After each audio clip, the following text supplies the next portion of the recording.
Hi, I'm your host, Jennifer Bardot, and we are here to talk about grit. And what does grit stand for?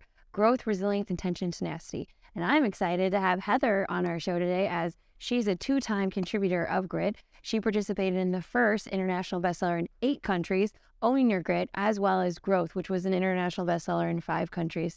So Heather, who are you? I am a mom, wife, avid hiker and reader, and an author. So when you say author, what was that journey like? You participated not once, but twice. Right. So my first chapter was about personal experiences that had brought me to where I was at that time. And the second chapter was the difficulty I had writing my first chapter. It was fun. I've always wanted to be a published author. I figured I would publish, and I didn't care if anybody read it or not. I just wanted to publish because I love to read, and I thought that would be great. So that's what I wanted to do. Writing a book is a lot of work. So when you asked me to write a chapter, I said, I can do this. And there was a lot of struggles for me. I love to read, so I thought, oh, well, I'll be able to do this easily. Not easily, but it was a journey, and I learned a lot, and the team helped me, and I enjoyed it. So when you asked me to write a second chapter, I'm like, I am writing on the struggles I had on writing the chapter for my first time. Yeah. So for those that who have not read your chapter, can you give us kind of an overview of what your chapters look like? So my first chapter was about personal circumstances, essentially a series of bad decisions when I was younger and the difficulties that I had trying to make the best choice out of bad choices and where it took me. And once I realized that I was living for other people and I needed to start living for myself, that's when I decided to make changes. And then my best friend was there behind me saying, you should do this, you can do this. And so I did. There was a lot of shenanigans between the beginning and the end. And it's still a work in progress to this day. But I'm much happier where I am now than where I was back then. And my second chapter was about, which we've already talked about, writing the first chapter. So I find on the first chapter, it was cathartic to state my journey from where I started to the end. What the chapter is about doesn't include so many details. It's highlighting key times and circumstances, whereas the reality was there's a lot of details left out. Right. So did you learn anything about yourself when you did this intensive journaling? That's what I call it, intensive journaling, as you're reflecting on your journey to then share it with the world. Did you learn anything about yourself? I did. Each of these? I did. I learned so much, and it was incredibly worthwhile for me. So when you asked if I wanted to be a part of the next book, I said absolutely. And I wanted to highlight the struggle that I had with writing the first chapter. Because it was a journey of self-discovery. I learned a lot, and I learned that there's certain areas that I'm still struggling with, but it's okay because work in progress. Right. So tell me about your work. What do you do? Oh, so I have my own business. Part of my journey was I always wanted to own my own business, and for part of it, I was working in an incredibly toxic work environment, and they had me questioning all the things about myself, from being able to communicate with people to being professional, how I looked, how I walked, just all the things.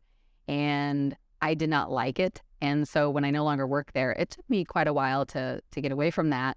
And my husband said, you need to start your own business. This is something you've always wanted to do. You're working on starting a new chapter in your life, do this. So my business is Prevailing Wage Consulting, and I assist companies with prevailing wage and labor compliance reporting, whether it's local, state, or federal. I love what I do because I get to teach people something that they struggle with quite often, and it makes me happy when they have that aha moment and they feel like they can succeed and do it well, and that makes me incredibly happy that I was convinced to start my business when I did, because I've helped and I continue to help as many people that I can. And it's so much fun. That's cool. And I hear the joy in your voice about your business, and I love that your husband supported you along that growth journey of being an entrepreneur and owning that you have this unique skill and craft that you can support other businesses with. Yeah, that's phenomenal. I love what I do. It's great fun, and what makes it even more worthwhile are my kids. They see the work that I'm putting into it, and they say, I want to start my own business when I get old enough. And so now I'm just like, no, if you want to do it now. You don't have to wait till you're a magical age. If this is something you want to do, you should go for it. Age is just a number. I wish I would have done this sooner, but I wasn't ready. I wasn't in a place that I could.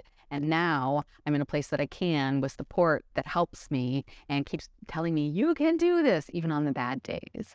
So I love that and I work with a lot of kiddos because I think they're so much fun and they bring me such happiness. And there's some of them that they're asking me questions about, well, if I run my own business, what do I need to do here and here and here? And I get to help them. And I tell them, you'll make mistakes. I'm still making mistakes, but you can do this. How I run my business is not necessarily how you should run yours. You should do what works best for you. Plus, they're kids. So, well, I just hear self-belief, and I hear such a servant mindset, and the fact that you're a role model, not only for your children at home, but the children in your community that you serve and show up for. So that's fantastic. They are our future. Right. And I believe it takes a village. And so if I can help them just a little bit in some way, that's what I do. And they say the funniest things. I love listening to them speak. You can find out a lot about children when they start talking about what matters to them. It's so much fun. Yeah, so if I'm having a hard day or I'm getting stuck with something, I talk to small children or even middle schoolers and high schoolers and just kids in general. And they say some of the strangest things, and their lingo is hilarious. So it helps me reset my brain because it's hard to be frustrated when you're laughing. So talking about that reset, so how do you reset your brain? I can hear the mindset of the positivity, but what are some of those words of wisdom that you feed yourself? What kind of affirmations do you provide? So I work in progress, but I keep thinking that now I can do this. Something my best friend used to tell me all the time. He was in the military, and he told me all the time, he's like, now you've done it. What are you going to do next? So that's why the title of my first chapter was Now I've Done It. And it reminds me, you've met your goal. That is fantastic. Celebrate it. And then go for the next goal. Set your next goal. Don't stop. So that leads me to my next question. What's next for Heather? What's next for me? There's a lot of opportunities for my business, but there's also a lot of opportunities personally. I work remotely and flexibly. Most days you'll find me working in a park outside. I'll go for a hike and then find a great place to sit and work for the day. So my goal is to find more fabulous places to sit and hike and work.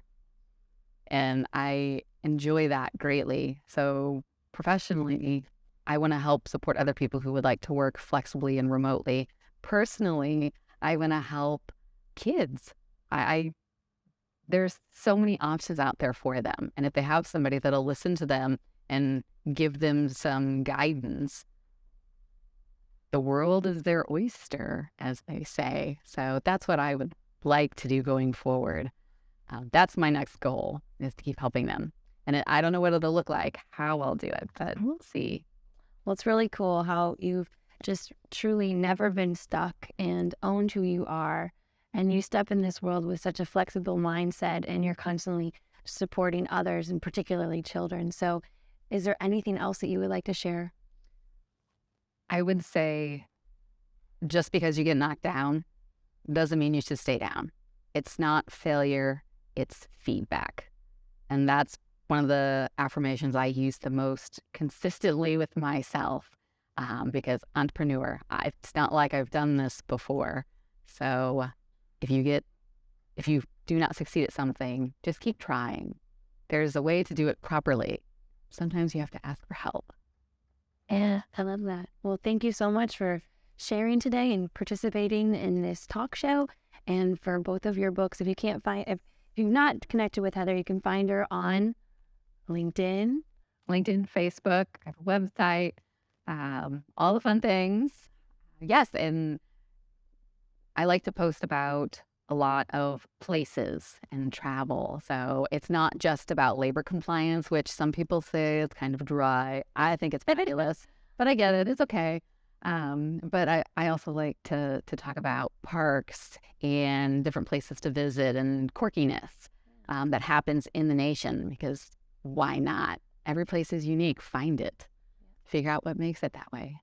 Well, thank you, Heather. Thank you for having me.